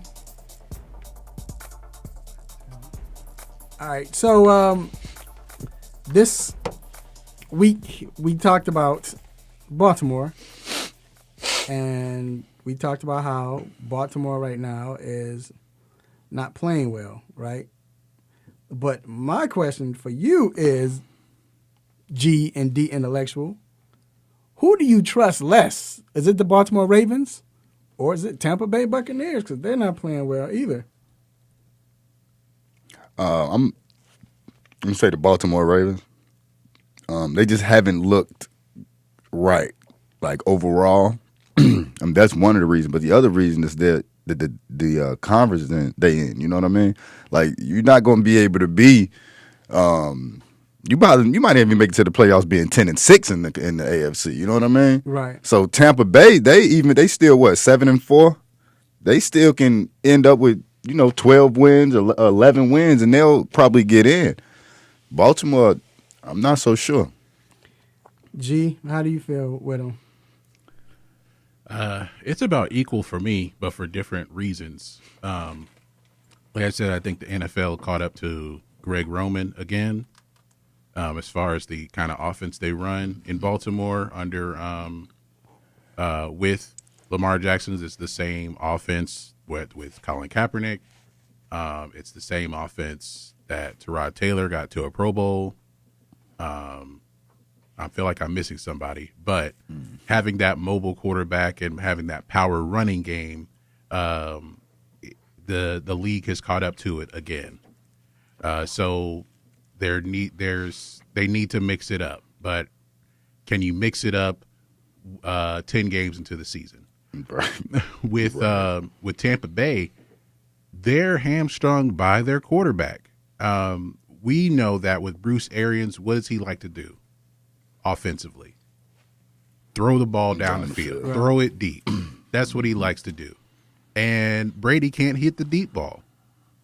I think in that game against the Rams, he was 1 for 9, throwing the ball over 15 yards.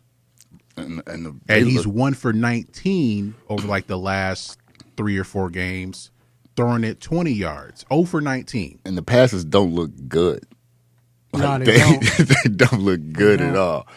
But I think with that and that's I get what you're saying. That's why I would say Baltimore, because that's something that they can work on. And I mean, not have to pass the ball as many times down the field. You know what I mean? Make it a short game. Not to say that they will go far with it or however they play with it, but Tom can do that. You know what I mean? So, what do you? This is my thing. I think that it's hard because you want to say Baltimore because Baltimore, they got Pittsburgh and they have Cleveland. So, but Tampa Bay, Baltimore is playing good teams. Yeah. Tampa Bay is looking horrible out there. Like Baltimore, like you said, Baltimore is just like Lamar. What is he going to do? He can't. Who is he throwing to besides Andrews? They're predictable. Right, because the running backs aren't even doing what they were doing last year. And Tom Brady just looks like he going through he got problems at home. Like one of them things. Everything at home good, dog? Like you straight? So, even when they signed Brady, right, I was like, they should still sign Winston and let him he could learn from Tom for a year or two, and Right. take over whatever the case may be. So I don't know why they didn't do that. It's not like Winston signed for like some ridiculous amount of money. Yeah, but 5 years in, and you're gonna bench him to learn. You might as well let him go. I mean, yeah, that's what they did. And but man, and I get the 50 and 30. I get the 30, but man, that's still that's what Arians like to do: throw the ball down the field. You know what I mean? The thing is, like, Jameis couldn't see. Right. I mean, he got LASIK now, so he just like, okay, we wearing the red today. All right, that looks like red, so I'm throwing it over there. So you think I wish we could have saw him play last week. Yeah, I want to see wanted if to. he's But better. if RG3 comes in, do we? No. Because Harbaugh, like, look, we're gonna be ready. Harbaugh Because they can run the same offense pretty much. Right. They could, but they'll probably trust RG3 to throw Throw the it ball a little bit more. The thing that, like I said, they still have to. It's going to be a different offense anyway, because if Lamar is out, Mark Ingram is out, J.K. Dobbins is out, so they're in there with RG3 and Gus Edwards. Right. Steelers might not know what's coming, but they also might get destroyed. Also, yes. So it's a boom or bust situation. I'm talking about when they start putting the backup quarterback in the third quarter. Yeah. So Baltimore might struggle to score, but they might be able to do some things they weren't able to do with Lamar Jackson. I mean, and Gus, it's not like Gus Edwards can't play, so you know what I mean? Yeah, that's true. So, like I said, I guess I trust. I don't know, man. I guess I trust Baltimore the less. No, I trust Tampa Bay less because they're a new team. I mean, they got Brady, but I don't know if Brady. They have all those weapons. It just looked like it's not coming together for him. And they can't throw the ball down the field like they should be able to. Not they can't. He can't. Well, right. Well, they as a philosophy and a concept, and that is progressively been what people have said been over the last 2 to 3 years, right? That his deep ball isn't there anymore. That's been his entire career. Yeah, and it's like when he had Moss, it was just throw it down. Just throw it up there. He'll get to it. He'll get it. Yeah, he did. He'll find it. So, Shut it up there, dog. What is your nosy neighbor watch? This week for me, it's a player. It's Taysom Hill. I want to see. He played good last week. I want to see him repeat that and show that he, is the future quarterback. I mean, even though he's 30, he's the future quarterback in New Orleans. He's gonna go against Vic Fangio, so he would love to, mix it up on him and throw different defenses at him. So I want to see how he's going to respond to, having a great week last week. G. Mine is, I would say it's still I'm looking at the Falcons. For what? I don't know, because I know it's going to be on TV. We're here in Atlanta. It's going to be on TV tomorrow, right? But I'm also really looking at the Rams. They played the 49ers. Yeah, that was a good game. The big division game, coming off a big win over Tampa Bay. Is there any kind of letdown or hangover? And they're still keeping pace with Seattle right now in that division. So it's a big game for them, and it's a big division game for them, of course. So we'll see how they respond after such a big win. I don't want to do it again because I think that it's not.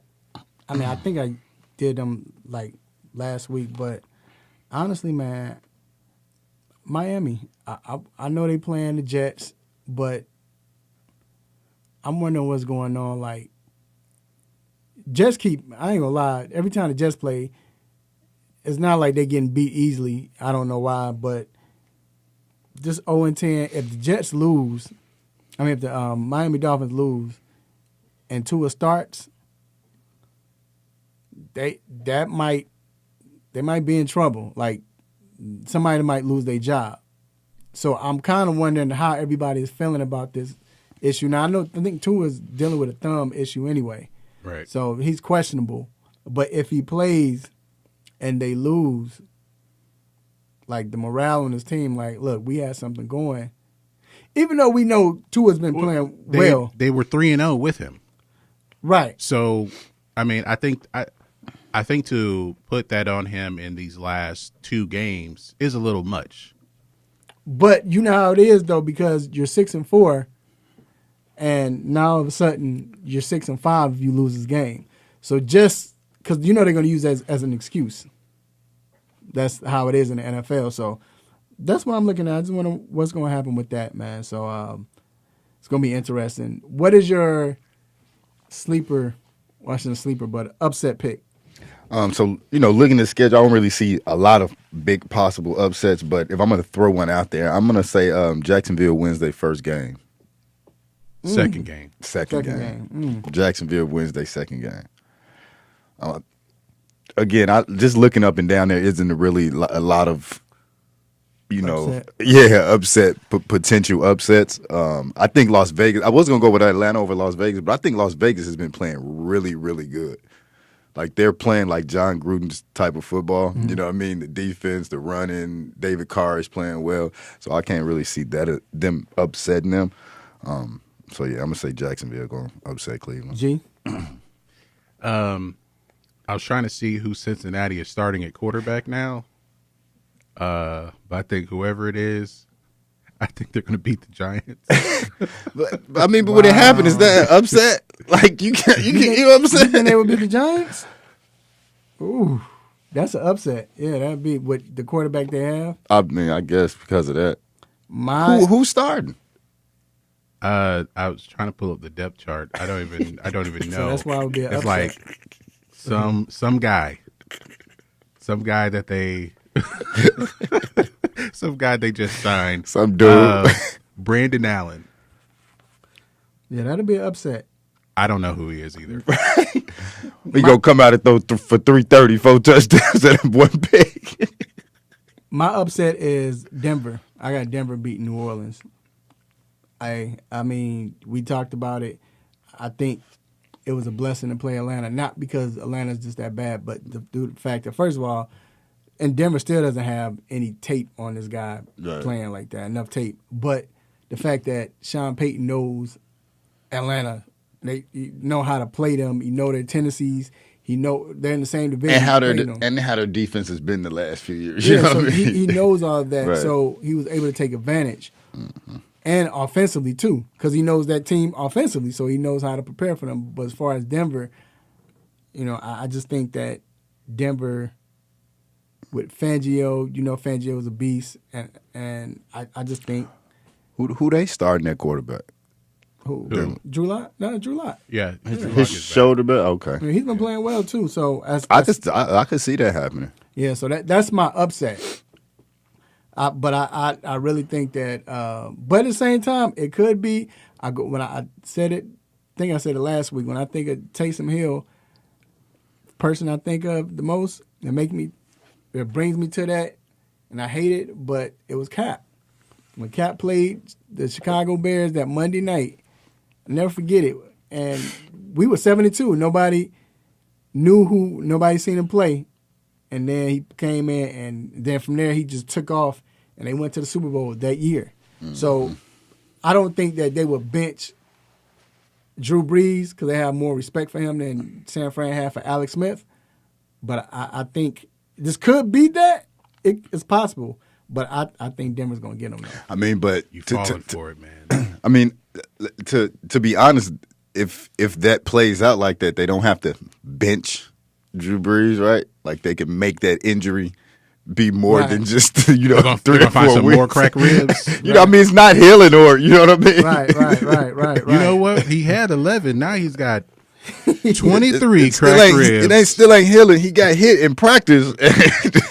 No, someone patted him on the back, right? And it broke 10 more ribs. Right. All right, man. So let's go get with these picks. So, all right, we're gonna start off with Arizona, New England. Do anybody in here think New England come and win this game? I mean, I'm picking the Cardinals, but I'm not. Man, it's hard to pick against the Patriots just because. I mean, I know what kind of season they've had, right? But I don't know. I feel like Belichick might have something. He might have something, or he might show something that other teams could use. Yeah, but we going with Arizona. Arizona's on a roll, man. Mm-hmm. And Kyler Murray just look awesome.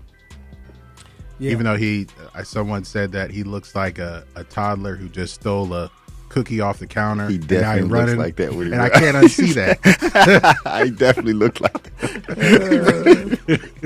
All right. So, Carolina, Minnesota. Carolina. I think, Minnesota defense is what it is, which is nothing. I think Adam Thielen, he's not even playing. I think he's on COVID. So I think that's going to be very impactful for them. But I just think Carolina's going to go out there and get the win.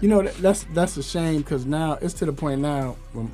Remember when COVID, anybody get COVID, it was big news. Such got it. He got it. Everybody getting to the point. I didn't even know he had it. Right. You'd be like, oh. It's not even making big news now, but yeah, I have Carolina too. So you have Carolina, right? No, I picked Minnesota. Okay, why you pick Minnesota? I know Thielen's not playing, but now Cousins been like, when in doubt, throw it to Thielen. Nah, he don't have to. Now it's when in doubt, throw it to Jefferson. Yep. Yeah. So you're right. I think that's what's going to happen. I was close to picking Minnesota, but I didn't. Tennessee, Indy. I'll say I'm going with Indy. I kind of want to change this, but I'm gonna stick with Indy. Right now, Tennessee is the perfect team. I love Tennessee's team. Like that's a football team. In the playoffs, I got Tennessee going far. But the reason why I'll pick Indy in the playoffs they can run their defense and everything, play action. But I'm gonna pick Indy right now. Their defense is playing great. Rivers, he don't have big name players, but Rivers is playing pretty good, man. Last few weeks he's looked real good. And his leadership is showing, So I got Indy. I almost want to switch, but I'm going to stay with Indy. Anybody else pick Tennessee? I picked Tennessee. I don't know. Derrick Henry's been doing enough right now. He's not getting the MVP consideration that he probably should, but when it comes to the fourth quarter, I don't think the Colts are going to want to tackle him. No more people get tired of it. Yeah. So, all right, KC and Tampa Bay. I think both of y'all picked KC. Mm-hmm. Yep. Mm-hmm. I picked Tampa. Even though I'm like, I don't know if I trust him, but he's going to complete a pass 20 yards down the field, right? Right. I think he's going to do it. If Brady is, I don't know what's going on, but if Brady gets out the doghouse at home or whatever it is, and he plays well, they have a chance. AB is looking good. Godwin's looking good. And then I can't think of my man's name. Mike Evans looking good. So the only one that's really hadn't produced right now is Fournette. But I think this might be the game that gets Brady up. It should be any game, but going against KC, this is the game. He's playing against Mahomes. This is the game that probably, get him going. And then he probably want to shake the quarterback's hand, so he know he got to win it. Either do that. You know how Brady do. He ain't shaking your hand. And then last but not least, Denver, New Orleans. I told y'all I had Denver. Y'all picked New Orleans, correct? Yeah, I went with New Orleans. Yeah, it's not some weird snow game. So I think New Orleans is going to win. I know, right? But I think Kansas City might win out. They could. Yeah. I thought they might go undefeated, and then they lost to the Raiders. Like I would pick them in the rest of their games. Yeah, I can see that. All right, so we're gonna take a quick break. Fantasy owners, you have any questions with players? Should they play or not? We'll be talking about them next. Keep it locked.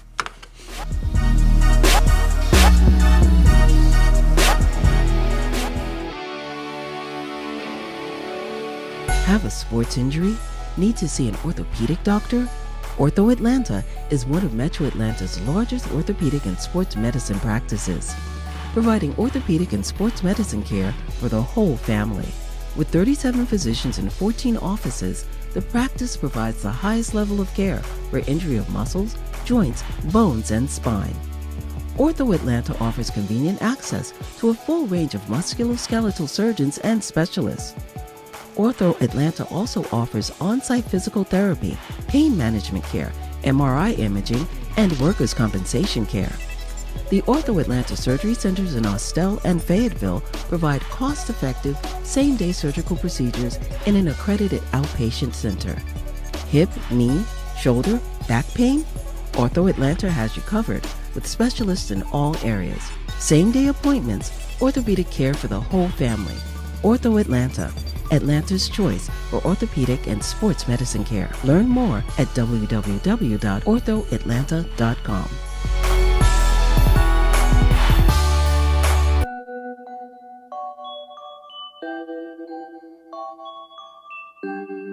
Happy Saturday, sports fans. It's your boy Sherm, a.k.a. the Lord of the Beats, and you are currently inside the 3-Point Conversion Sports Lounge with my man's Mr. Controversy, D Intellectual, and of course my dog G behind the boards.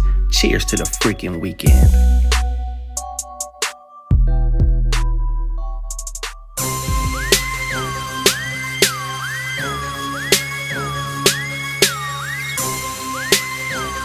Back inside the 3-Point Conversion Sports Lounge. You know, we talk about Thanksgiving and family. Well, we definitely have family in the building. We have Dr. Donald Fowler III, orthopedic for Ortho Atlanta. How are you doing, Doc? Doing well. Cruising on back to Atlanta. Hope everyone had a good Thanksgiving. Absolutely. Yes, we definitely did. So your twin, or whoever you want to call it, Christian McCaffrey is questionable. So he's on an injury report and has a chance to play. Knowing that it's his shoulder, is it that they're waiting for like his motion to get better, or is it just can he tolerate the pain? Like, what is it? And do you think he plays? Yeah, I mean, I think if it was a Super Bowl, he plays kind of thing. That I think he'd be out there, he'd be able to tolerate. They'd make sure his AC joint was padded up. But I think more than anything, it's just kind of trying to protect their long-term investment. And I think as most of us fantasy owners who have him unfortunately know, they also have a bye week coming up after this week. So I think a lot of the thought process is, well, if you rest him this week, then he also has the bye week, and he truly should be 100% by the time he comes back. But then there's even arguments, some people saying, well, is it worth even bringing him out there for the last 3 games of the season if you're out of the playoffs? So I think he could play. I just think they're trying to be smart about, who they consider a franchise player. Absolutely. Now, Todd Gurley is out because of his knee. Should this cause concern for the Falcons? Yeah, I mean, I think this is obviously the same thing that we heard about when he was with the Rams, and I don't think it's new news. It's more than likely the same kind of deal. They talk about arthritis in his knee, and honestly, a lot of people in the NFL probably have arthritis in their knees. You just don't hear as much about it. Unfortunately, it's not something that disappears, and it's kind of a management kind of thing. So if things are flared up and it's sore and he's swollen, then only thing he can do is rest. Yeah, because he's played well. He's played well, so I hope he's good. I definitely hope he's good. Now, his road dog, his teammate, Julio Jones, can't get right. Almost. The only reason why I'm calling that because he plays. Right. But, like, he's nursing his hamstring. Is it just, do we call it Julio just he's tough because he's battling through it, or is it just you can play with a mild hamstring injury? What is it? Yeah, I think he's trying to tough it out. He only played, if I'm mistaken, somewhere around 35% of the snaps last week. So again, I think he can be out there and he can kind of gut through it, but as we've talked about with these soft tissue injuries, hamstring, calves, groins, etc., they linger and they nag until you can really rest them and get them back to 100%. So there's a chance that he's out there, but I don't think he's going to be 100%, and he probably won't play 100% of the snaps just like last week. So I'd definitely say from a fantasy perspective, if you have better options, you may want to go with him over Julio. Yeah. Let's be real. When we see Julio, when he's healthy, he gets one play, and then he goes out and check himself out anyway after. Like, this Joker has no stamina at all, like, when it comes to, like, playing football. Like, he cannot he check himself out on third downs. Like, I mean, like, how do you... Anyway, go ahead. Sorry. No, it's all good. Now, this is more of a fantasy question. Do you trust Chris Carson coming back from a foot injury, or would you say don't start him? Yeah, I mean, this is another one that it's curious. Pete Carroll seemed to come out pretty early, even last week, saying, hey, he's going to be back week 12, but they're still listing him as questionable in limited practices, and obviously they have Carlos Hyde back, and some other guys, too, that they've rotated in. So I don't want to say that Pete Carroll is being overly optimistic. It sounds like he might be out there, but at the same time, I don't think he's going to get a full share of carries or game load. I think Carlos Hyde at least is going to get close to a split, even with him out there, kind of first time back in over a month. So I would temper expectations, fantasy owner, at least for this weekend, on Chris Carson. All right, Doc. We definitely appreciate it. Go ahead, G. I had a quick question for you, Dr. Fowler, because I heard this story about A.Q. Shipley, the center for the Buccaneers, to where he has a neck injury and he's been told to retire. Yeah. Have you had to tell an athlete that, like, recommend that I think you should retire? I have to tell someone whatever it is you're doing that's caused these issues, you should stop doing it? Yeah, I've had, I guess, two situations in my time. One was a college player, and one was a pro player when I was up in New York, and I wasn't the only doctor. I was kind of still more in training, so it's not like it was at the time technically my sole responsibility, but one was a cardiac issue, and we all know you don't really mess around with that when something like that is happening. The hypertrophic cardiomyopathy with enlarging of the heart. But the other one was a neck issue. You hear of people getting stingers and things like that, but sometimes they actually they're more prone to it because the canal around their spinal cord is just narrower at baseline. Like, that's how they were born. It's a congenital situation where there's just not as much room around the spinal cord, so they're much more risk for bad things happening from a paralyzation neurologic standpoint, especially once they've already had prior trauma or injuries. So I think that is unfortunately the case that's going on with who we're talking about on the Bucs. Well, we pray that everything's good and he's all right. No, I mean, he all right, but he's his career over. Yeah, that's what I'm saying. Like, man, that's not I was good. just reading about it. Yeah. But all right, Doc, we definitely appreciate you for coming on, and you stay safe on the roads. We're going to take a quick break. We'll be right back.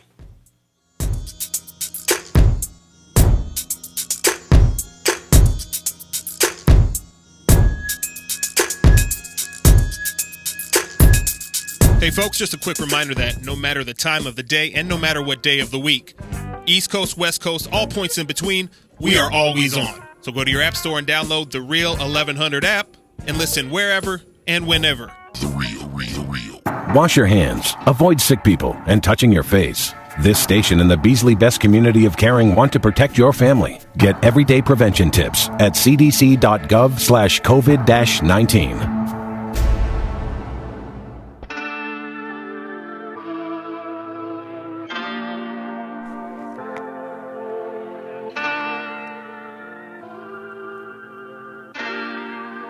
All right, we are back inside the 3-Point Conversion Sports Lounge.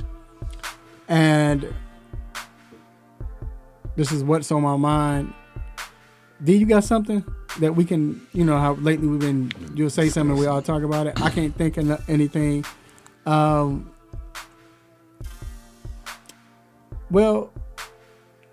you know what?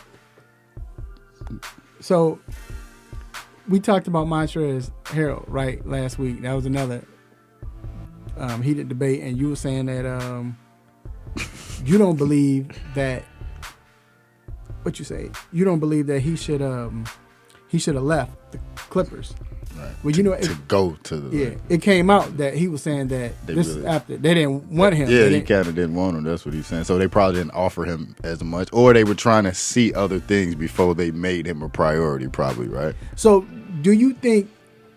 First of all, do y'all think the Clippers and the Lakers are they considered like a rival or the other team? Do you think that?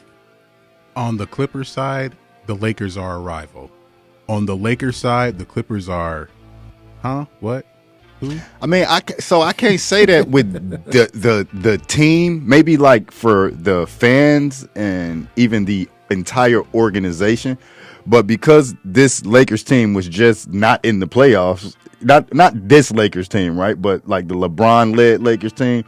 I mean, it could be more of a rivalry than not a rivalry because the Lakers hadn't really done anything. Right. You know what I mean? Right. But I understand what you're saying also, like, dude, look at the organization and the overall history. No, it's I would agree. There's no possible way it could be a rivalry in that aspect, but as far as team to team, I could see that being more of a rivalry.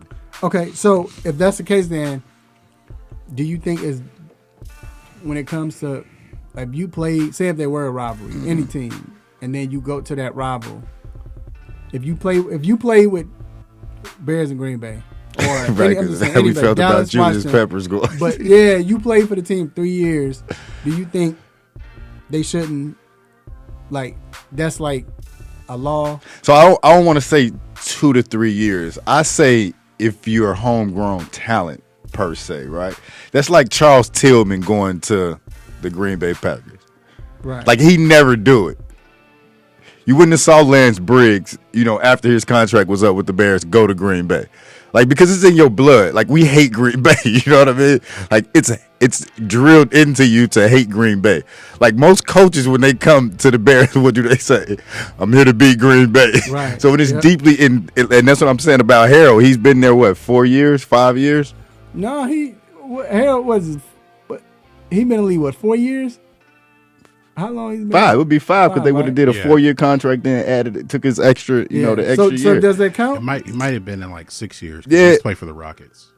Oh yeah, he did. So I guess he wouldn't. I don't know. He wouldn't be homegrown. And that's what I'm saying. I just want to, like, with 3 years, is that enough to be like, dog, you can't go to them?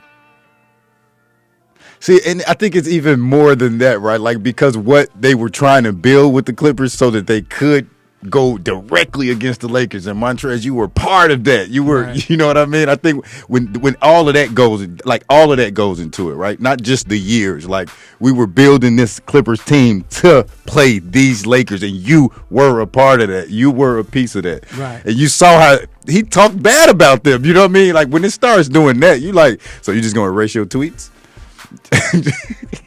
Yeah. I mean, I think they understand it because they know it's a business. It's business. But it's still like, maybe I'm just that like, if you with us for 3 years, you can't go to that team. Yeah. Like, why would you go to that team? Unless it was something personal with organization. And that's kind of actually what it sounds like. Or he didn't want to be patient and wait on them to do whatever they were going to do and then lose out on the opportunities Right. that he had. I think that was even the bigger thing. Okay. So I agree. I think. Because you remember they were saying, if you get offered a nice amount of money, you better take it. Like, don't be waiting over days and debating and thinking, because this free agency is going to be like no other. Mm-hmm. So he got that 2-year deal. And only one of the years are guaranteed, I believe. Or is it like he getting like $9.3 million 1 year, then 9.7 maybe, and it's partially guaranteed or has a buyout or something? Like to see him go against Beverly. Ooh. And see how they would go at it. Mm-hmm. Like, but they respect each other. It's gonna be some, some extraness, some, That's you know what I'm what we saying? need, But though. that's what we need. All right. Well, it is time to let you go. You know, you hear that music, you already know what it means. Hey, please don't go anywhere because we have a couple of shout-outs and you might be a part of it. First, I want to give a shout-out to the Almighty God for giving me this platform, giving me this the ability to do what I do, say what I say, make you upset, mad, happy, want to give me the stop it button. I definitely appreciate it. I want to thank our guests. I want to thank Deshaun Tate. I want to thank Karita Parks, and of course, Dr. Fowler for coming on. I want to thank my guy G. I want to thank my guy D Intellectual. So I want to thank all the friends and family and fans that always listen to us every week, support the website, always on the social media, checking in for us, sharing our information, sharing our messages, our posts, and everything like that. Just be safe this weekend. Enjoy family. It's a holiday weekend. You're out there doing some shopping. Make sure you're safe. You really don't have to because you probably can get it online anyway. Right. But go ahead and get to it, man. And everybody just be safe. All right. I want to thank Mike Patton for listening. I want to thank Cortland. I appreciate you, man. Vincent the Fantasy Guru. Some people that stopped by, listened to the show. Also, I want to thank my beautiful family, lovely wife, children, aunties, uncles, brothers, sisters, nieces, nephews, cousins, grandparents, in-laws, and play cousins. Hey, love on family. Let them know that you love them while they're still alive. Show them the love. Also, be safe, healthy, eat good, stay out them streets, watch some sports.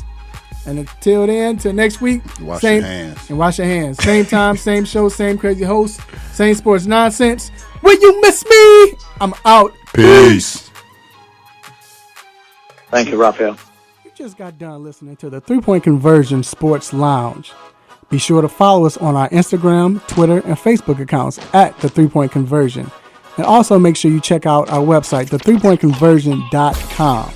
Be sure to follow us live and listen every Saturday morning at 10 a.m.